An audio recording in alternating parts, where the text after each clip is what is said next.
Porque o ministro da Fazenda, Fernando Haddad, está de saída da pasta. Enquanto o ministro é pressionado sobre o seu futuro sucessor, o mercado também especula quem será o indicado pelo governo Lula para a diretoria do Banco Central. O Matheus Dias está ao vivo aqui conosco no 3 em 1, vai trazer mais detalhes para a gente. Matheus, quero saber quais são os nomes que estão no radar do governo para entrar justamente no Banco Central. Seja bem-vindo aqui, uma excelente terça-feira para você. Cássio, boa tarde, uma ótima sexta-feira a você também, uma ótima terça-feira, aliás, sexta-feira tá longe ainda, já né, tá lá na frente, já tá com a cabecinha então, no happy hour, né? Quando a gente bate esses plantões de final de semana, a semana vira uma coisa só, né, Cássio? A gente até se perde no tempo.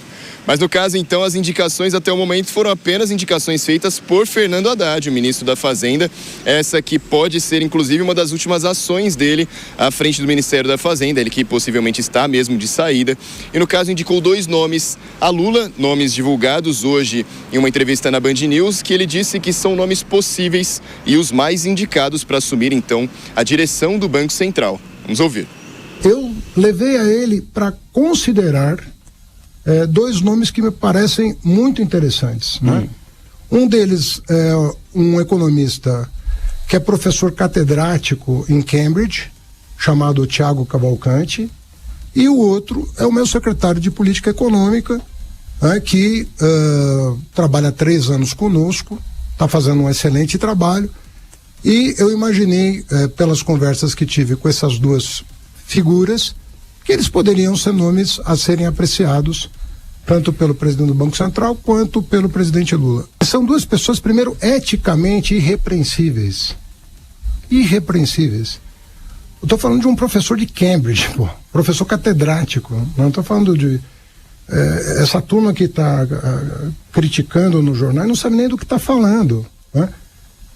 Talvez no economista sub-50 ele seja uma das grandes estrelas brasileiras no exterior.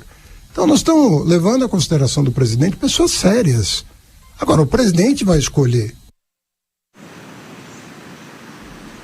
Pois é, essa escolha cabe a Lula e, segundo Haddad, a escolha ainda não foi tomada. Inclusive, já há vários meses tem se pré-agendada uma reunião, então, entre Lula, Haddad e o presidente do Banco Central, Gabriel Galípolo, para definir esse tema mesmo. Mas, segundo Haddad, essa reunião ainda não aconteceu por conta de investigações à frente do Banco Master, investigações que acabaram travando essas outras decisões que, até o momento, são consideradas não tão urgentes. E, no caso, disse que esses nomes divulgados por Haddad agora já foram apresentados a Lula há pelo menos 3 meses.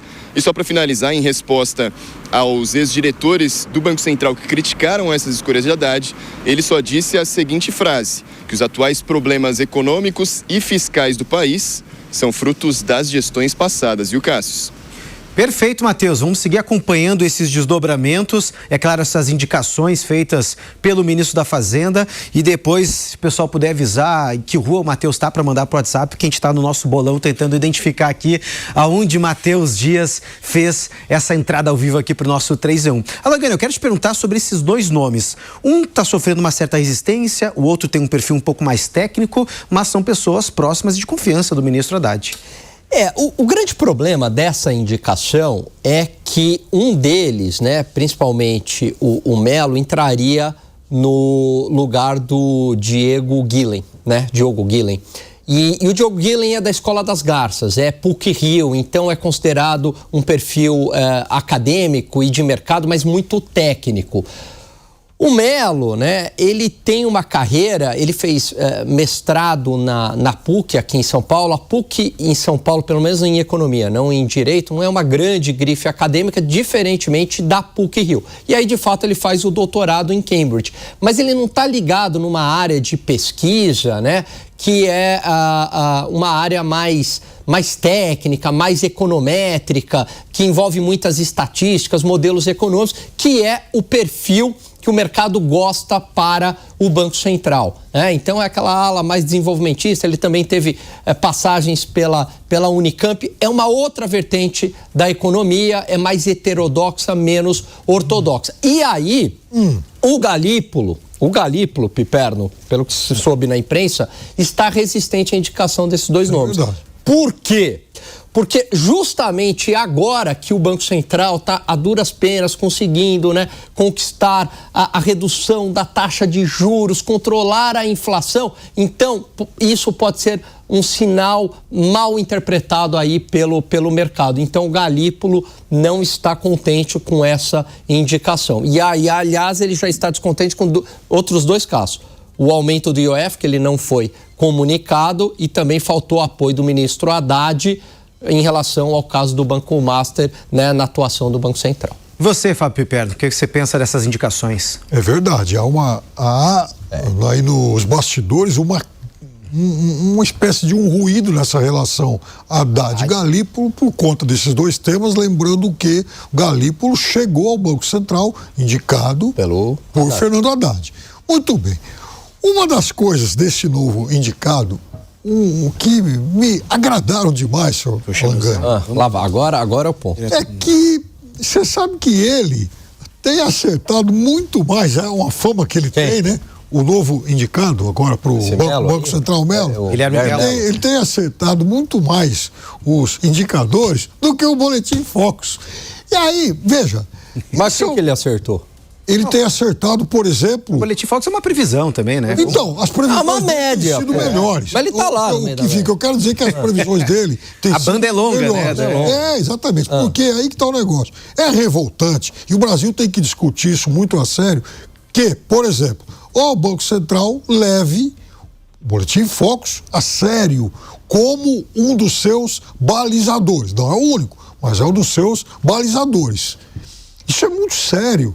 Até porque essa turma que está toda implicada agora, Banco Master, essas coisas todas, esse pessoal palpita também nos resultados lá para o Focus. Então, como é que esses caras podem ter mais credibilidade que um indicado de notória carreira acadêmica importante e tal? É uma carreira acadêmica muito ligada à história econômica. Mas aí que tá o negócio. Econométrica, ou seja, estatística, aí vem uma outra. Aí mas vem uma da outra pesquisa. questão. Mas aí vem uma outra questão. É que quem defende isso aí está defendendo o seguinte: só existe um modo de pensar a economia nesse país.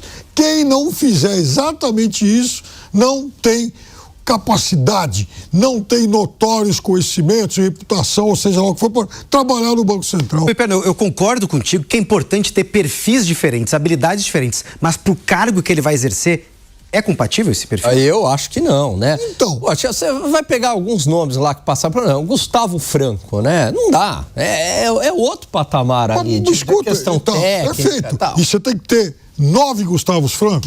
Não. Você tem que ter gente com outro perfil. Mas daí... Até porque esse Banco Central com 9 Gustavos Franco... O cara tem umas ideias meio estranhas. Não, pode baixar a taxa de juros, não vai gerar inflação. Não pode baixar a taxa de juros. É aquelas ideias que a gente já... O Brasil tem hoje uma taxa de juros que dá mais ou menos 250% a taxa de inflação. Nós estamos defendendo isso como... Quando a gente jogou os juros ao Selic a 2%, veio a inflação. Tudo parado. Bom, mas pera lá. Pandemia. Bom, primeiro que ninguém está defendendo que se jogue a Selic a 2%, mas pelo menos a 12%, não a 15%. É que esse pessoal mais heterodoxo, ele tem umas ideias meio estranhas. Vamos baixar a taxa de juros, não vai gerar inflação. Então, eu também acho. Mas os economistas do governo Dilma. Mas você sabe que eu também acho que esse pessoal muito ortodoxo, eles também têm ideias estranhas que endividam muito o país. Que não existe lugar no mundo onde a taxa de juros seja 250% maior que a inflação. O Brasil andou, quando teve no governo, economistas ortodoxos. Pega lá no FHC, Gustavo Franco, por exemplo, Pércio Arida, toda a turma lá da Escola das Garças. Para. O que André Lara Rezende... Não, esse mudou. Na época era ortodoxo. Esse virou a casaca, mudou. Esse era ortodoxo lá atrás, mudou. Nunca foi. Agora... Aliás, agora você vai pegar... Isso é uma coisa que o Plano Real não tinha. O Michel Temer. Era essa Michel Temer. Meirelles, tudo era chama o Meirelles, né? Tinha também... Agora, se eu pegando o Bolsonaro, Paulo Guedes, o Mansueto, que era lá do Temer e depois foi pro Bolsonaro. Inclusive do Paulo Guedes, eu trabalhava em Brasília. Craque, Messi da economia. A gente perguntava, presidente, sobre como é? Tem que ver com o Paulo Guedes. Eu vou ver com o Paulo Guedes. O que o Paulo Guedes falar, tá falado. Então isso. tinha carta branca. Né? Era o Messi da economia. Agora, todo respeito ao Meli e tal, mas o cara lá... O Messi da economia, por exemplo, ele gastou todo o governo dele e não cobrou R$1, por exemplo, de imposto das bets.